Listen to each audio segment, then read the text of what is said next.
ஆண்டவராகிய இயேசு கிறிஸ்துவின் இனிய நாமத்தில் உங்கள் ஒவ்வொருவருக்கும் நண்பின் வாழ்த்துக்கள். இன்றைக்கு இந்த 40 நாட்கள் 40 தீர்மானங்கள் என்ற இந்த நிகழ்ச்சி மூலமாக சந்திப்பதில் மிகுந்த மகிழ்ச்சி. இந்த நிகழ்ச்சியின் நோக்கமே நாம் எல்லாருமே ஆண்டவருக்கு பிரியமான வாழ்க்கை வாழ சில தீர்மானங்களை எடுத்து அதை கடைபிடிக்க வேண்டும் என்பதுதான். அநேக நேரங்களில் நம்ம கிறிஸ்தவர்கள் என்று சொல்லிக் கொள்வோம், ஆனால் ஆண்டவருக்கு பிரியமான வாழ்க்கை டே டு டே லைஃப்ல ஒரு பிராக்டிகல் லைஃப்ல நம்ம வாழ்றோமா என்று பார்த்தால் அநேக நேரங்களில் நம்ம தவறி விடுகிறோம். அதை ஒரு பழக்கமாக கொண்டு வந்து அந்த பழக்கத்தை ஒரு வழக்கமாக கொண்டு வர வேண்டும் என்பதுதான் இந்த நிகழ்ச்சியின் நோக்கம். சரி, இன்றைக்கு என்ன தீர்மானம் எடுக்க போகிறோம் என்பதை மத்தேயு 26:40 வசனத்தை நான் வாசிக்கிறேன். பின்பு அவர் சீஷர்களிடத்தில் வந்து அவர்கள் நித்திரை பண்ணுகிறதை கண்டு பேதுருவை நோக்கி, நீங்கள் 1 மணி நேரமாவது என்னுடைய கூட விழித்திருக்க கூடாதா?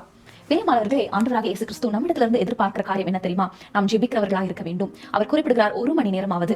1 மணி நேரம் என்பது மிக சொற்பமான ஒரு மணி நேரம். ஆனா நீங்க அட்லீஸ்ட் 1 hour நீங்க பிரேயர் பண்றீங்களா என்பதை கொஞ்சம் சிந்தித்து பாருங்க.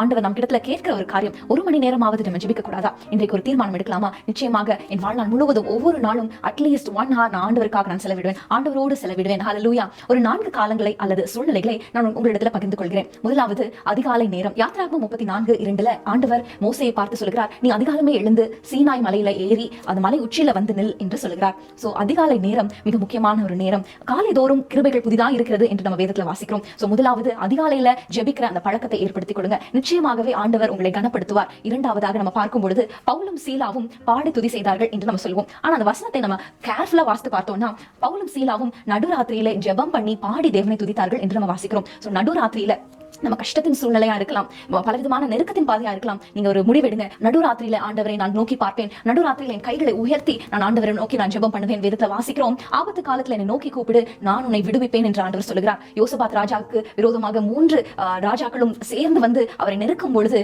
யோசபாத் ராஜா செய்தது என்ன தெரியுமா? ஆண்டவரை நோக்கி பார்க்கும்படி அவர் ஒருமுகப்பட்டார். சோ மூன்றாவதாக நெருக்கமான சூழ்நிலைகள்ல ஆண்டவரை நோக்கி பார்க்க தீர்மானம் செய்யுங்க. அடுத்ததாக நம்ம பார்க்கிறோம், தானியேலுடைய வாழ்க்கையில அவர் 3 வேளையும் ஜெபம் செய்தார் என்று பார்க்கிறோம். லூக்கா 18ஆம் அதிகாரத்துல ஒரு அருமையான வசனம் உண்டு. தம்மை நோக்கி இரவும் பகலும் கூப்பிடுகிறவருடைய விஷயத்தில் அவர் சும்மா இருக்க மாட்டார், அவர் நிச்சயமாக அவர்களுக்கு நீதி செய்வார் என்று ஆண்டவர் சொல்லுகிறார். சோ 3 வேளை ஜெபிக்க மறந்துடாதீங்க. முதலாவது அதிகாலை ஜெபம், அடுத்ததாக நடுராத்திரியில ஜெபம், அடுத்ததாக கஷ்டத்தின் மத்தியில ஜெபம், அடுத்ததாக 3 வேளை, அதாவது எப்பொழுதும் ஒரு ஜெபாவினால் நிரப்பப்பட்டிருக்கிற ஒரு ஜெப வாழ்க்கையை நம்ம வாஞ்சிப்போம். ஆண்டவர் நிச்சயமாக ஆண்டவர் நமக்கு பலனை கொடுப்பார், கிருபை கொடுப்பார். இன்னைக்கு ஒரு தீர்மானத்தோடு நம்ம ஜெபிக்கலாமா? ஆண்டவரே, நான் 3 வேளை ஜெபிப்பேன், அதிகாலை ஜெபிப்பேன், என் கஷ்டத்தின் நேரத்துல நம்ம ஜெபிப்போம் என்று நம்ம ஆண்டவரிடத்துல சொல்லும்போது நிச்சயமாக அவர் பலன் கொடுப்பார். அநேக சூழ்நிலைகள்ல கஷ்டத்தின் பாதையில நம்ம ஜெபிக்க மறந்து விடுகிறோம், அப்படியே நம்ம சோர்ந்து படுத்து விடுகிறோம். இன்றைக்கு ஒரு தீர்மானம் செய்ய, ஆண்டவரே எந்த சூழ்நிலையானாலும் சரி நான் ஜெபிப்பேன் என்று சொல்லி ஒரு தீர்மானத்தோடு நம்ம ஜெபிக்கலாமா?